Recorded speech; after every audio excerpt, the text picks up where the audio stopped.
Good evening or good morning, wherever you're reading from. Because this is one of those messages that doesn't care about time zones. It's written with a tight chest and a lot of hesitation. I debated for hours whether to share this at all. Not because it's sensational, but because it's personal in a way that feels heavy.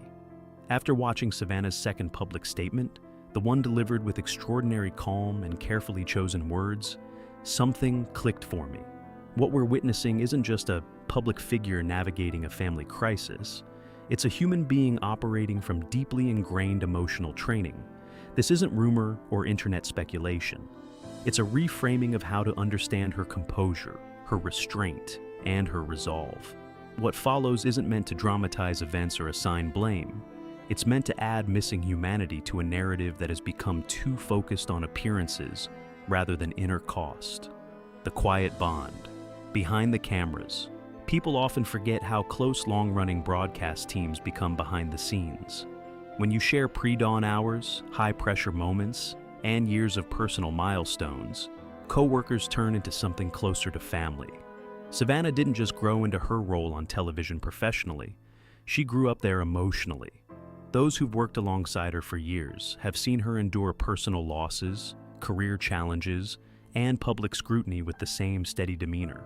What stands out now isn't that she's composed, but how intensely that composure is being held. Someone who knows her well described this moment as different, not louder or messier, but heavier. It's not the stress of visibility or public opinion. It's the weight of an internal standard that has guided her since childhood. Understanding that bond helps explain why this moment looks quieter than people expect, but feels far more fragile underneath. A childhood built on strength. Savannah's emotional framework didn't begin in a newsroom. It began at home, shaped by a parent who valued resilience as survival. Raised by a mother who endured early loss and responsibility, Savannah learned that strength wasn't optional, it was the baseline. Praise came after achievement, reassurance followed composure, and emotion was something to manage privately. That upbringing produced discipline, clarity, and extraordinary capability, but it also created a belief that love must be earned through performance. Over time, that belief becomes an internal voice that never fully quiets. Even as an accomplished adult, that voice still asks whether you're doing enough, holding up well enough, meeting expectations cleanly enough. In moments of crisis, people revert to their earliest training. Savannah's instinct isn't to unravel, it's to stand straighter, speak more carefully, and prove she can handle what feels unmanageable. Why control looks like calm. To many viewers, Savannah's demeanor reads as strength, and in many ways, it is. But control can also be a coping mechanism, especially when vulnerability feels unsafe. She chooses her words precisely, not to distance herself, but to stay upright.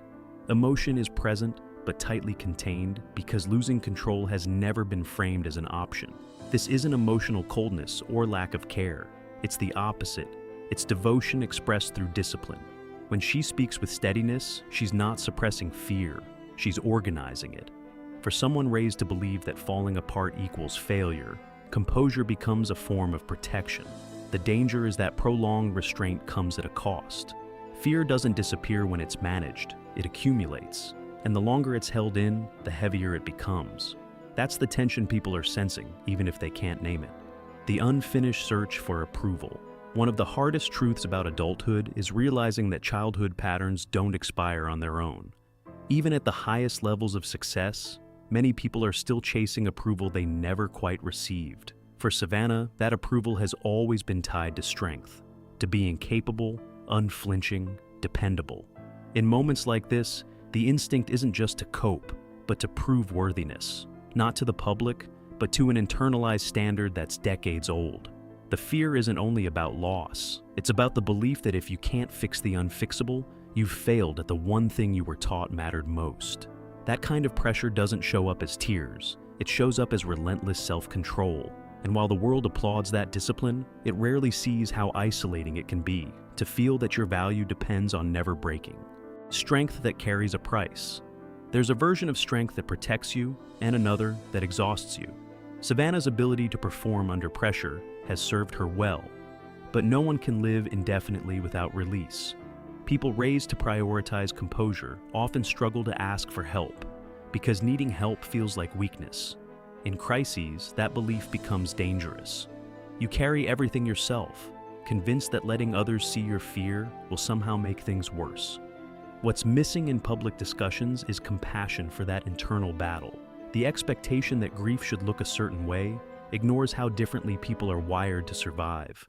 Savannah's restraint isn't a performance for cameras. It's a reflex built over a lifetime. Recognizing that doesn't diminish her strength. It reframes it, reminding us that endurance without support isn't heroism. It's loneliness wearing a brave face. Family patterns that don't fade. Family dynamics don't dissolve when children grow up. They adapt. Siblings often carry shared rules into adulthood without realizing it. Be composed. Don't burden others. Handle problems quietly. In moments of public stress, those rules resurface automatically. The careful statements, the measured tone, the absence of visible panic aren't strategic branding choices. They're learned behavior. People mistake this for emotional distance, but it's actually emotional loyalty. Staying composed feels like honoring the family's values. Falling apart feels like betrayal.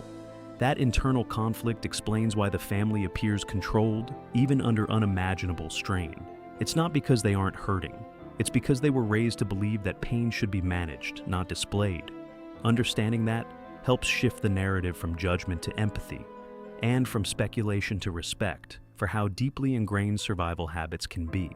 When vulnerability feels dangerous, at some point, strength must make room for vulnerability, or it becomes self-destructive. That transition is hardest for people who were never taught how to fall safely. Savannah's challenge isn't just navigating a crisis, it's allowing herself to be human in a way that contradicts her earliest lessons. Vulnerability requires trust, rest, and the belief that you're still worthy when you're not in control. For someone conditioned to equate control with love, that's terrifying. The fear isn't just external, it's internal collapse. The concern many close to her quietly hold isn't about how she's presenting now, but what happens afterward, when the adrenaline fades, when the cameras turn away, and when there's space to feel what's been postponed. Strength can get you through the moment, but healing requires permission to be undone. Looking beyond the headlines, what matters most right now isn't speculation, timelines, or public analysis. It's remembering that behind every carefully delivered sentence is a person carrying decades of expectation. Savannah isn't just enduring a difficult chapter, she's confronting the limits of a lifelong coping strategy. The most compassionate response isn't demanding emotion or questioning composure. It's allowing space for complexity. Strength can coexist with fear, control can coexist with pain, and composure doesn't mean someone is okay. As observers, the kindest thing we can do is resist the urge to define how grief should look. Instead, we can hold hope for healing, whatever form it takes, not just for resolution, but for rest, not just for answers, but for forgiveness, especially the kind we owe ourselves when we can't fix everything perfectly, no matter how hard we try.